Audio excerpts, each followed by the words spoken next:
What is up, everybody, and welcome back to another one. It is another Bow Wednesday, part 3, I believe.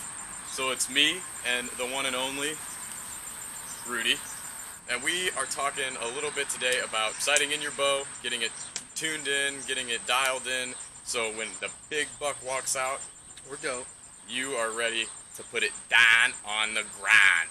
So I'm going to turn it over to Rudy a little bit quicker this time, because this is getting to the point where I really have no idea where I'm talking about. So it's all him, and here we go. Alright, what's up, ladies and gents? Tonight we're going to kind of go over some of the aspects of sighting in your bow.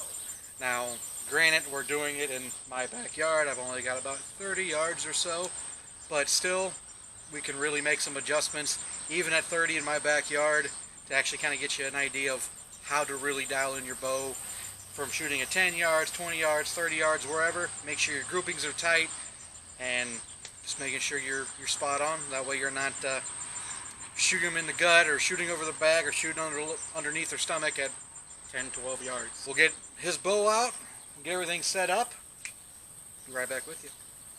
Alright, so first off, we're going to have Jacob draw back. We're going to make sure his anchor point's good. We're going to make sure he's seeing his sight clearly through the peep, and then we'll get to shooting. So let's get after it. Alright, so as he does this, I will go ahead and point everything out. That way you guys can see what a proper anchor point hopefully looks like.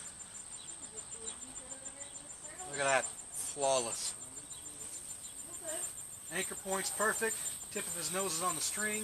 You can see through his peep sight, I would imagine. Oh, yeah. Everything looks good. Alright, so at this point, all he has to do is squeeze off. And he did.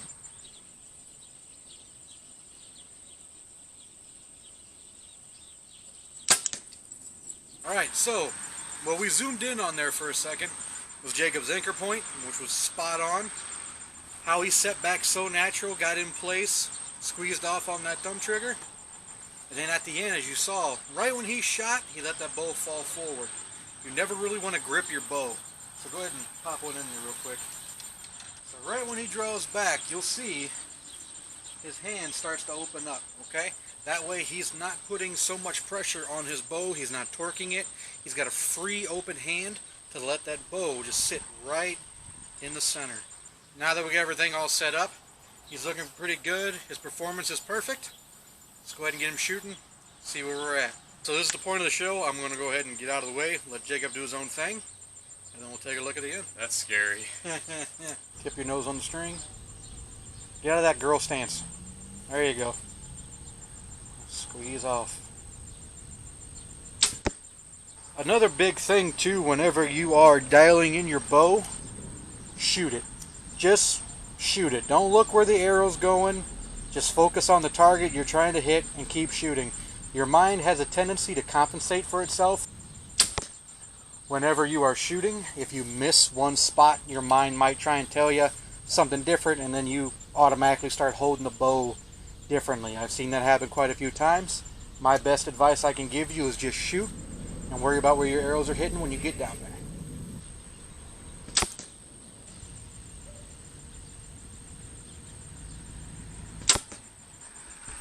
Alrighty, well, let's see what we did, eh?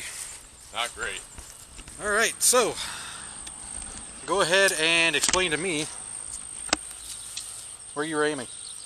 Well, I was aiming here, and the first 3 went up here, I believe, and then that one I jerked and hit where I wanted to, I guess. Alright, so looking at that, how would you say we're going to adjust this? Let's see, down and to the left. You shoot a lot of guns, don't you? Yes. Okay, well, with archery it's totally different. Archery, you want to follow the arrow. So that would mean I want to go to the right and up. There you go. Alright. Well, we're learning, folks. Pull your arrows, and then we'll go back and we shall go ahead and get it moved around. Don't bash him too hard in the comments, he's still learning. We'll get this thing dialed in before the end of the night. Hopefully. Alright, so dialing it in now. Normally, A guy like me, have a set of Allen wrenches with me to go ahead and adjust everything, but thankfully with the React Sight and the Smart Pin technology, I don't have to do much. We shot high and to the right, so we're going to take it high and to the right.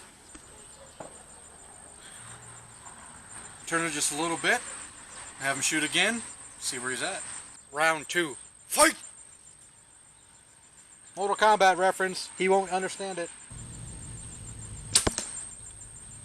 Can I give you another little tip? Yeah. When you're drawing back, you're dropping your holding arm. Draw straight, bend at the hip. There you go.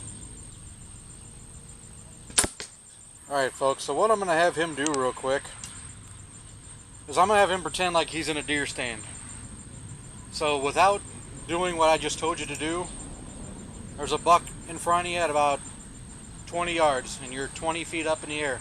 How are you going to aim down on that deer? Alright, see how that elbow dropped but he's still bent? That elbow still dropped down. Alright, go back up. Get back in your good posture, get that arm up.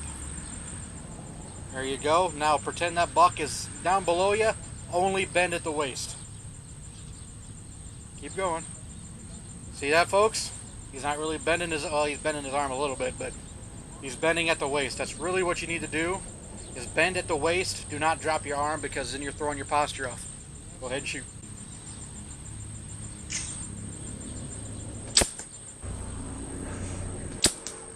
Alright, so let's see what happens. We're off just a little bit. Do you think that was my error or your error? Probably mine. Okay, so what do you think we should do? Shoot another round. There you go. Nice.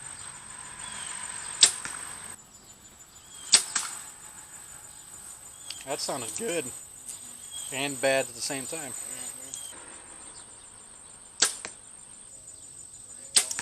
Alright, well, made our adjustments. Let's see what we got. Also, one thing you won't see in the video is I actually told him to switch to the Glendale buck. Let's just get that guy out of there.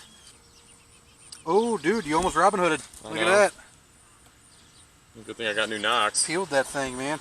How you feel? Oh, better. Good. Better. I got a group now. Sun just going down.